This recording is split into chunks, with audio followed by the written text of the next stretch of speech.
Hello everyone, let me introduce myself. My name is Ervina Citrayuniar with NPM 234111202 from the Management Program of Universitas Teknokrat Indonesia. In this video, I will tell you about some material of creating and managing organizational culture.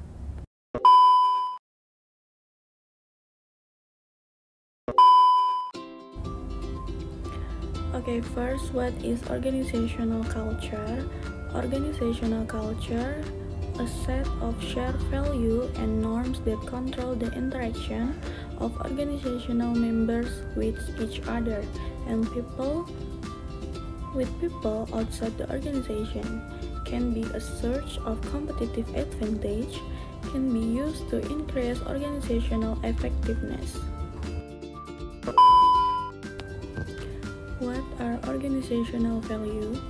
Values is general criteria standard or guiding principle that people use to determine which type of behavior, event, situation, and outcome are desirable or undesirable. Values decide and state or outcomes that people want to achieve. Instrumental value decide modes of behavior.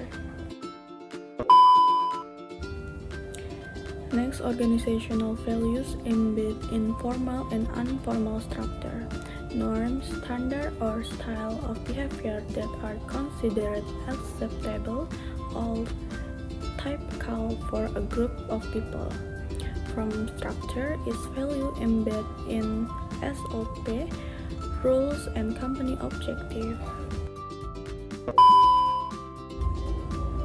Next, organizational culture based on enduring values embodied in organizational norms, rules, standard, operating procedure, and goals. People use this culture value to guide their action and decision when faced with uncertainty and ambiguity, a significant influence on the behavior of members and response to the situation. Next, difference in global values and norms. A country culture can influence a company values and norms or corporate culture.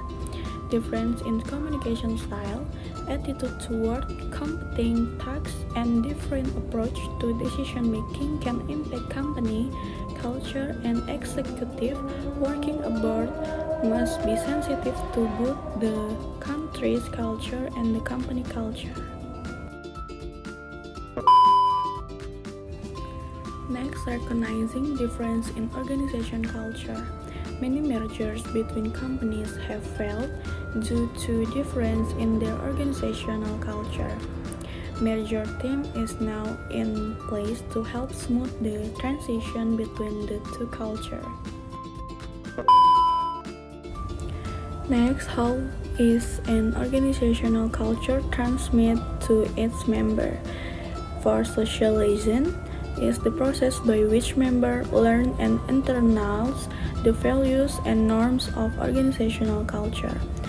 For role orientation is the characteristic way in which a newcomer responds to a situation.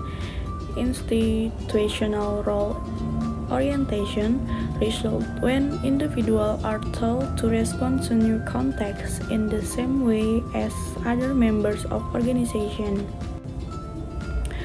Next, collective versus individual. Collective tactic, providing a shared learned experience for a newcomer designed to produce a standard response to a situation. Individual tactic, each newcomer learned experience is unique and newcomer can learn new responsive approach to each situation. Formal versus informal. Formal tactic is separate newcomer from existing members of the organization during the learning process. Informal tactic, newcomers learn on the spot work as a team member. Sequential versus random. Sequential tactic, giving newcomer with explicit information about the order in which they will perform new activities or occupy new role as they progress within an organization. Random tactic is training based on the interests and needs of newcomers because there is no set order for newcomers' progress within the organization. Fixed and variable. Fixed tactic provide newcomers with accurate knowledge of the timelines associated with completing each stage in the learning process.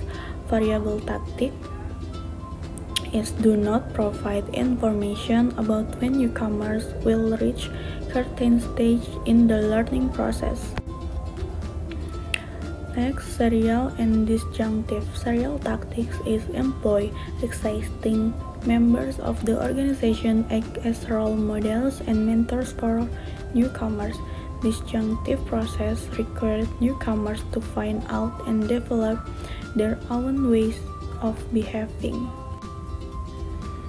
And the last, divestiture and investment. Divestiture is newcomers receive negative social support and existing organizational members withhold support until the newcomers learn the ropes and conforms to established norms. Investiture, newcomers immediately receive positive social support from other members of the organization and are encouraged to be themselves. Okay, first, what is organizational culture? Organizational culture, a set of shared value and norms that control the interaction of organizational members with each other and people outside the organization, can be a source of competitive advantage, can be used to increase organizational effectiveness. What are organizational values? Values is general criteria standard or guiding principle that people use to determine which type of behavior, event, situation, and outcome are desirable or undesirable. Values desired and state or outcomes that people want to achieve. Instrumental values desired modes of behavior. Next, organizational values embed in formal and informal structure, norms, standard, or style of behavior that are considered acceptable or typical for a group of people. From structure is value embedded in SOP, rules, and company objective. Next, organizational culture based on enduring values embedded in organizational norms, rules, standard, operating procedure, and goals.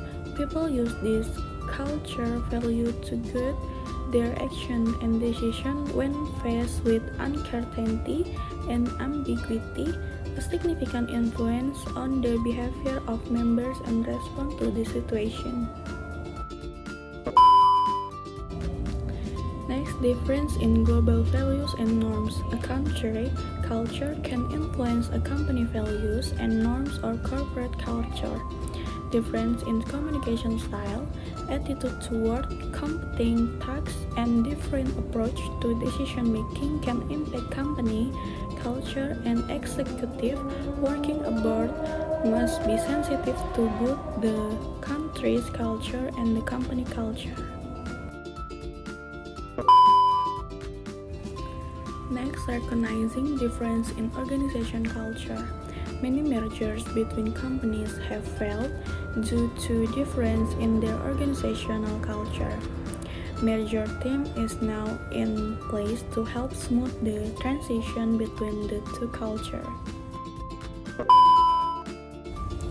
Next, how is an organizational culture transmitted to its member? For socialization is the process by which members learn and internalize the values and norms of organizational culture. For role orientation is the characteristic way in which a newcomer responds to a situation. Institutional role orientation result when individuals are taught to respond to new contexts in the same way as other members of organization.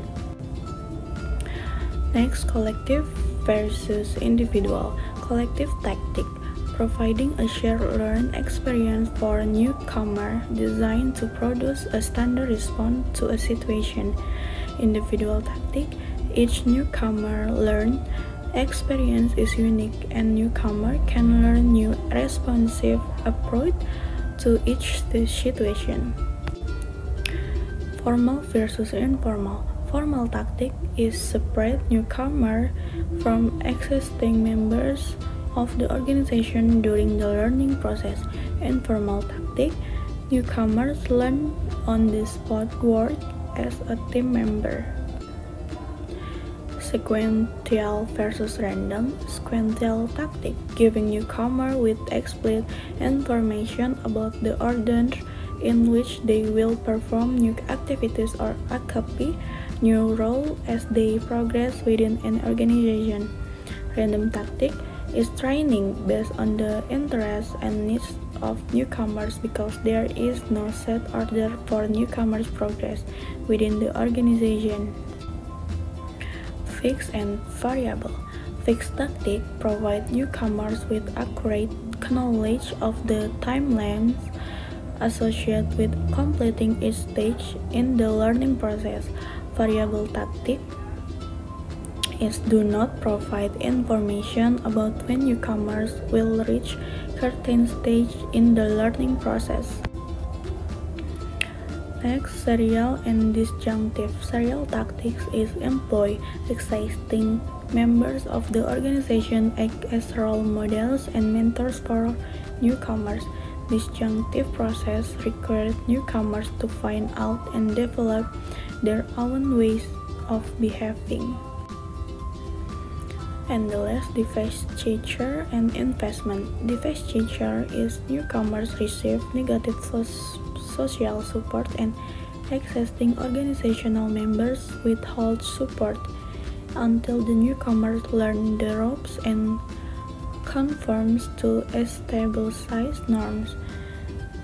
Investiture, newcomers immediately receive positive social support from other members of the organization and are encouraged to be themselves.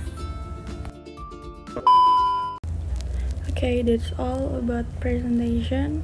Hopefully this video can be useful for all of us. Thank you.